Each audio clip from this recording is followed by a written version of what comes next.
Hello everyone, अपने channel enhance living के इस नए वीडियो में मैं डॉक्टर प्रियंका सिंह आप सबका स्वागत करती हूँ।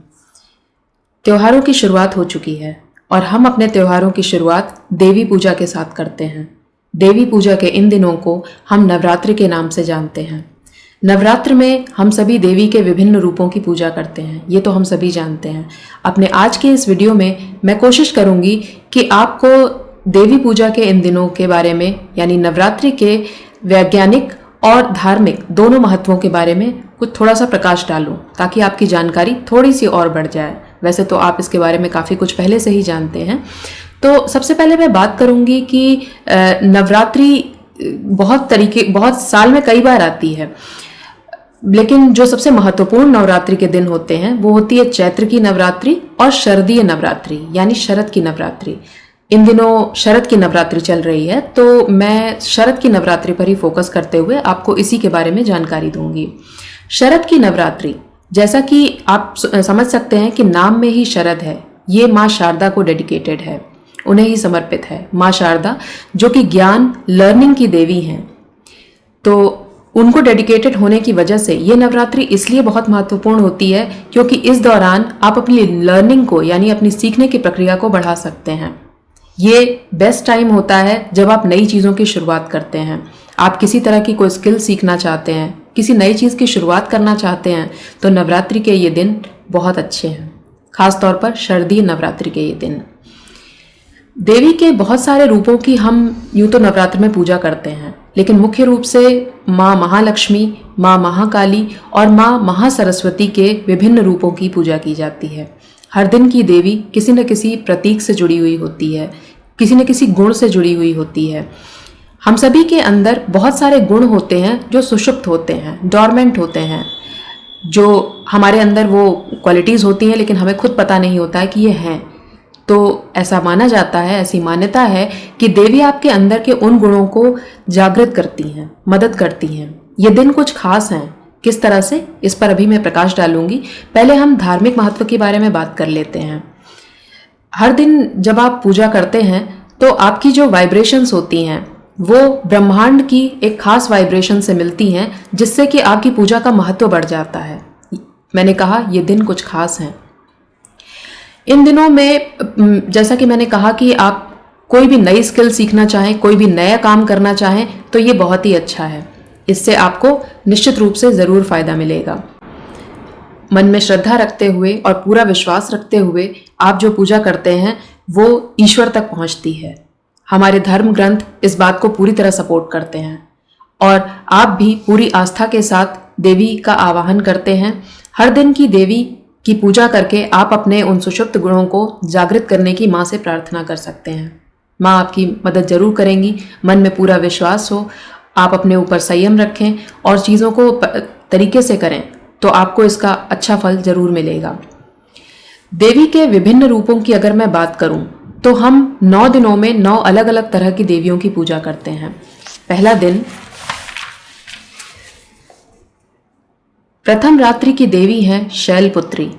शैलपुत्री आपके अंदर के विश्वास और दृढ़ता को बढ़ाती हैं। यदि आपको लगता है कि आपके आत्मविश्वास में कमी है तो आप माँ शैलपुत्री के मंत्रों का पाठ जरूर करें, ये आपकी मदद करेगा। द्वितीय रात्रि की देवी हैं माँ ब्रह्मचारिणी, जो अच्छे व्यवहार से संबंधित हैं। आप अपने व्यवहार को बेहतर बना सकते हैं, अपनी वाणी पर संयम पा सकते हैं अगर आप माँ ब्रह्मचारिणी की पूरे मन से आराधना करें। तृतीय रात्रि की देवी हैं चंद्रघंटा। माँ चंद्रघंटा मन पर काबू करने में आपकी मदद करती हैं। यदि आप अपने मन की भावनाओं से परेशान हैं, व्यथित हैं, तो माँ चंद्रघंटा आपकी मदद अवश्य करेंगी। चतुर्थ रात्रि की देवी हैं कूष्मांडा।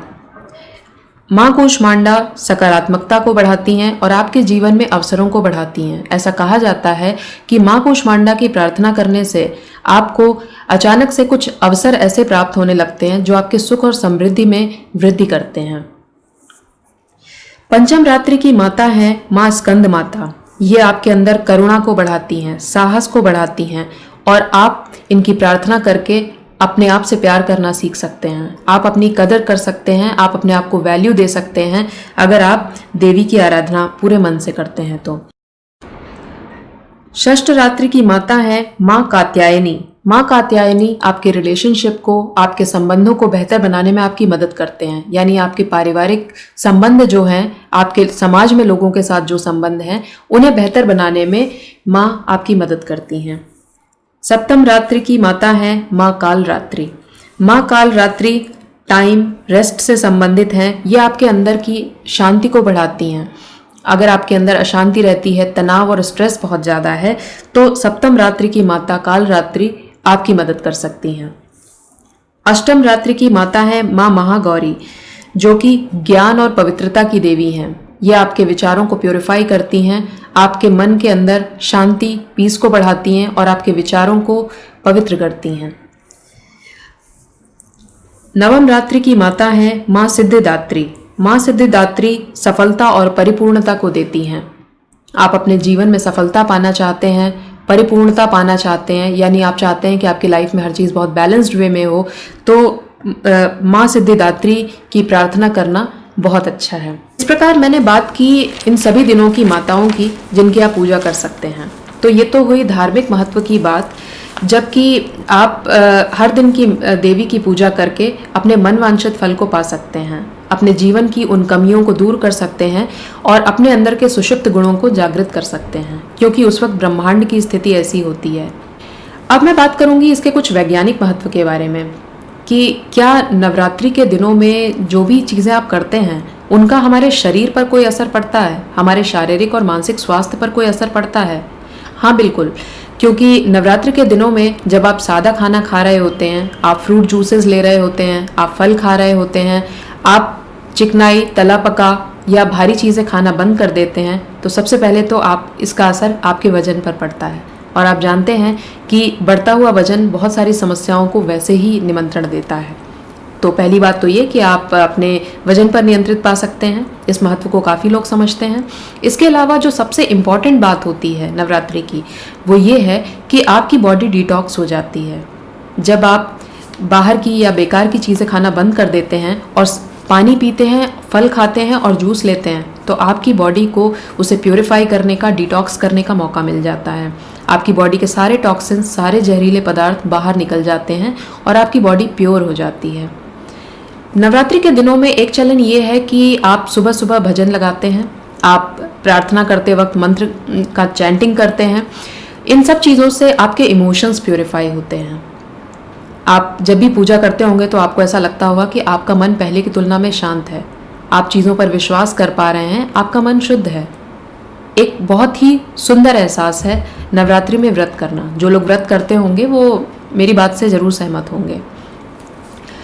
इसके अलावा जो आप भजन चलाते हैं, मैंने अपने पहले के भी एक वीडियो में आपको मंत्रों की ताकत के बारे में बताया है और आज भी मैं थोड़ा सा उसी बारे में रिपीट करना चाहूँगी कि जब आप मंत्र चलाते हैं तो आप एक ख़ास तरह की फ्रीक्वेंसी को मैच कर रहे होते हैं, जो बहुत यूज़फुल है, आपके जीवन को बदल सकती है। इसके अलावा आपके घर की जो नेगेटिव ऊर्जा है वो भी इन दिनों में निकल जाती है। तो आप समझ सकते हैं कि नवरात्रि हर तरह से कितनी अच्छी है। एक और महत्वपूर्ण बात जो इसके बारे में मैं बताना चाहूँगी वो ये है कि नवरात्रि का जो समय होता है ये भी अपने आप में कम महत्वपूर्ण नहीं है। अगर आप गौर करें तो इस वक्त मौसम बदल रहा है।